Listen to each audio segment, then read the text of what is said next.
You asked, they delivered. The K7XX from AKG and Massdrop is back with memory foam ear pads, a detachable cable, and premium sound for all-around listening. Click the link in the description below before the drop ends.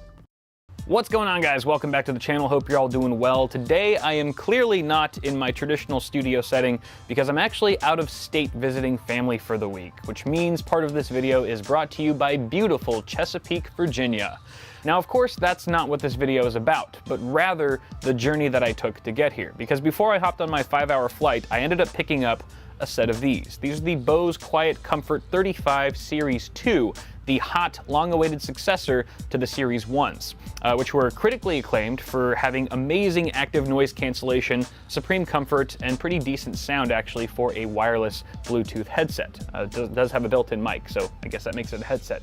We're going to be talking about this and sort of my experience with it, what I've found to be good and not so good about this new headset from Bose. For starters, these launch with an MSRP of $350, and that's of course the same price that the Series 1 was when it first launched years ago.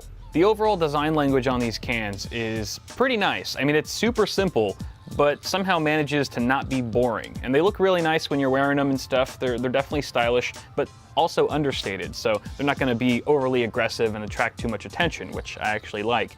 Additionally, we've got sort of a plastic housing all around, which surprisingly is sturdy for how light it is. And I will say the exception is with the adjustable headband, you actually get some metallic construction here. So no matter how many times you do this, it's probably going to hold up fairly well over time. You also get an Alcantara headband on the inlay here, which is fantastically comfortable. Actually, everything about this headset makes it supremely comfortable for long periods of listening. That's including the very soft to the touch ear pads. I wouldn't call them memory foam, but they're incredibly soft. They're kind of like having pillows on your ears. And additionally, you've got just a perfect clamping force. For my size head anyway, I kind of have an average size head. I feel like the clamping force is spot on. The only thing I will say is that when you're actually not using your headphones and you're turning the ear cups out like that, they're a little bit tight around my neck in particular, unless I completely extend the headband. So bear that in mind if you're the kind of person who just likes to have them relaxed there. Not the most comfortable in that regard, but everywhere else,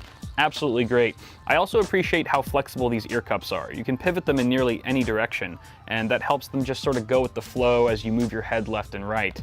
Additionally, you can fold up the entire headset to a pretty small size. It comes included with a very compact travel case. On the right ear cup, you get a power switch that also acts as a Bluetooth pairing switch. And pairing this guy is super quick and easy. I had no issues whatsoever connecting it to my Pixel 1. And additionally, at the bottom, we've got a micro USB charging port. It does come included with a charging cable as well. Charging time takes about 2.5 hours, but you get 20 hours of playback time, and that's with the active noise canceling enabled. Bose also claims that with just a 15-minute charge, you get 2.5 hours of playtime, which is great if you're in a pinch. Next to the micro USB port, we've got a battery life LED indicator, which will flash orange as you're charging and will turn solid green to let you know that it's at 100%. Next to that is a Bluetooth LED. It's a pairing LED, of course, and that's right next to a trio of buttons. The ones on the outside are your volume up and down, and they're slightly raised a little bit higher than the multi-function button in the middle, which is, going to be for like play and pause for music tracks, movies, etc.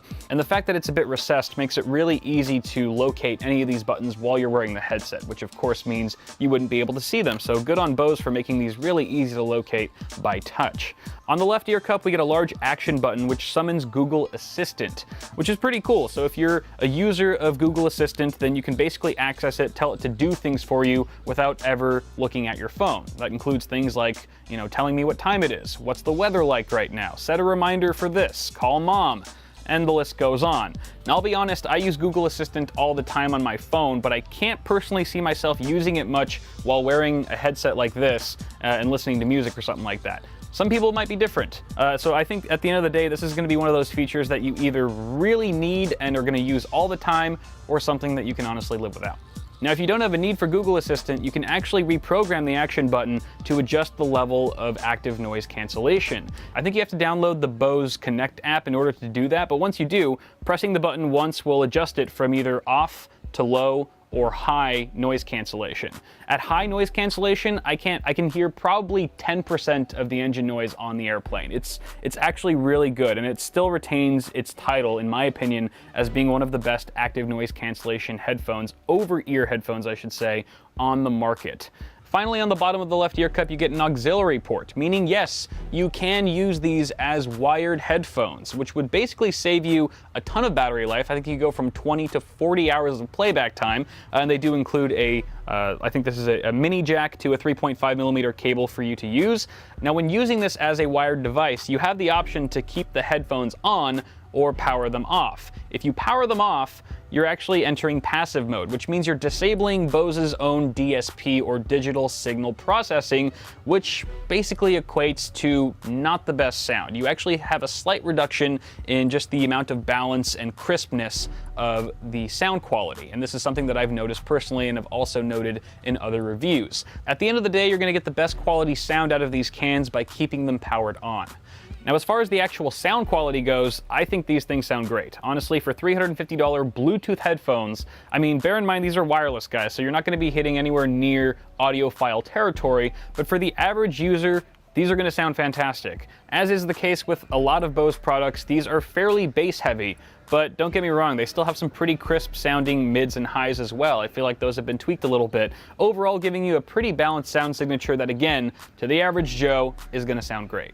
So summing things up here, guys, I've only spent about 24 hours with these things so far, but I'm already in love with them. They are by far my favorite headphones to travel with, especially if I'm flying, mainly because of the active noise cancellation, and yeah, they're extremely comfortable. I'd love to actually test this out in a gaming scenario to see if this would even make a decent gaming headset. If you guys think that'd be a cool idea, leave me some love and some feedback in the comments below. Additionally, if you already own a Series 1 headset, then I wouldn't say that this is worth upgrading unless you really need that Google Assistant. However, being able to change the active noise cancellation on the fly is super handy. But if you don't have either headset, then this is definitely worth the $10 or $20 premium over the last generation. But guys, that's gonna do it for now. Thank you so much for watching this video. The birds are getting mad at me now for taking over their spot. But hey, toss me a like on the video if you enjoyed it. It helps a lot, and feel free to subscribe to the channel for more tech stuff coming at you really soon. Have a good one, guys.